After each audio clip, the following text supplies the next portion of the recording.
Quand j'étais petite, je voulais être actrice.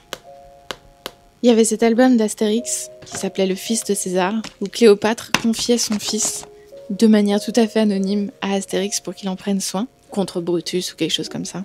Et à un moment, il y avait César qui se pointait et qui disait « Mais c'est qui ce gosse ?»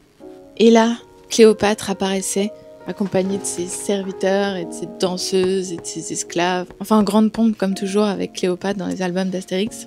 Et là, elle clamait « C'est ton fils, ô César !»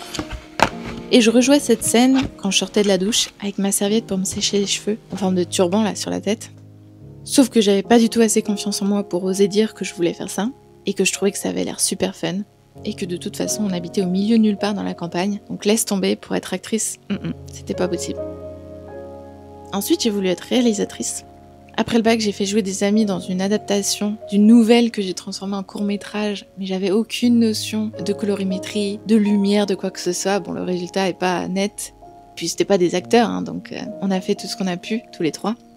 Et après plusieurs autres essais, je me suis dit que quand même, diriger une équipe de potentiellement des centaines de personnes, c'était vraiment pas fait pour moi.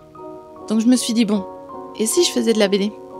Sauf que je sais pas, je manquais d'imagination, je ne sais pas. Mais mes skills en dessin sans modèle se sont jamais développés. Donc au final, tout ce que j'ai réussi à faire, c'était très bien reproduire un modèle sur photo. Et quand on fait juste de la reproduction, ça devient compliqué pour en faire son métier. Alors j'ai essayé quelques pistes, mais rien qui me passionne de manière folle.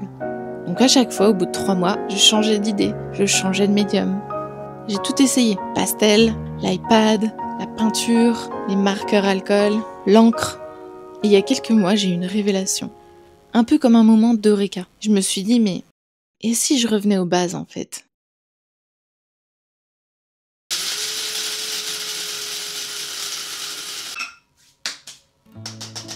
Et c'est ce que je suis en train de faire. J'ai plus dessiné depuis. J'ai réfléchi.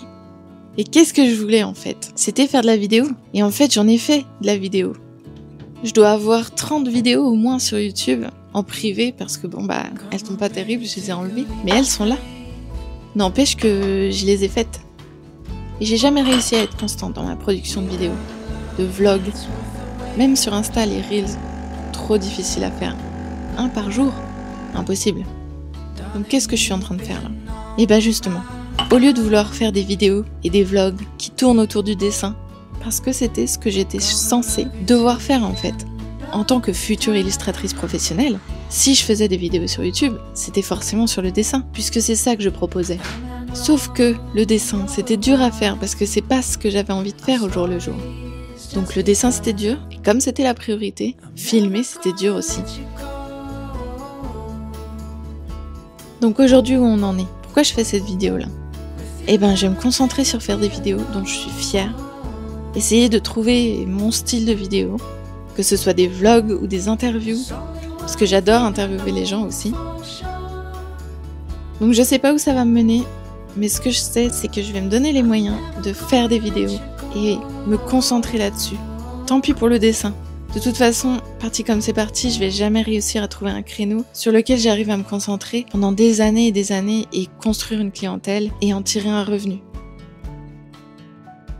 Donc pour la première fois de ma vie, je vais mettre YouTube en priorité. Je vais me donner les moyens de réussir. Et le reste,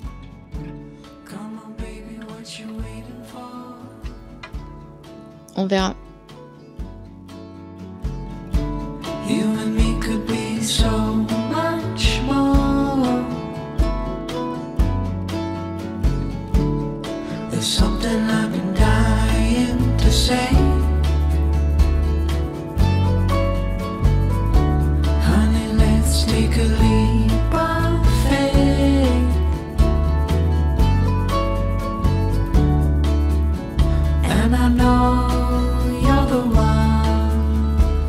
Stories just because